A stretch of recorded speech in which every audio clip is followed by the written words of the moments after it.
Valmiera šajā jomā var ar sevi lepoties, ja, kad mēs izmantojam pilnībā šo visu. Un par veiksmīgākiem es gribētu varbūt tomēr divus pieminēt. Ja. Pirmais būtu šī pirmsskolas izglītības iestāžu elektroniskā rinda.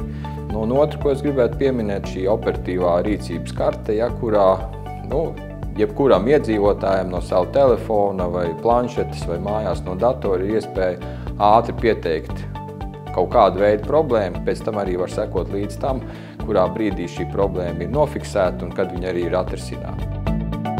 Pašvaldība arī ievieš Smart City konceptu. Mums ir izvietotas video novērošanas kameras. Tāpat tās arī pašvaldības uzņēmumi izmanto telemetrijas risinājumus, ūdens skaitītāju nolasīšanai, siltumpadevas kontrolē. Mums ir ieviesta arī apgaismas vadības sistēma, kas ļauj ietaupīt līdzekļus, kontrolējot tātad gaismas spilgtumu.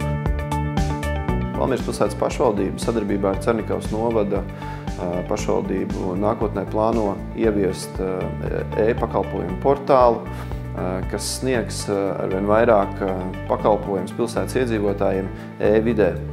Visi šie pakalpojumi un tehnoloģijas attīstās ļoti strauji, ja, un mēs domājam, ka nekad nebūs tā, ka arī šajā jomā viss būs gatavs, katru reizi ko pilnveidot un katru reizi ko uzlabot. Tā kā mēs esam patstāvīgā augšanas procesā.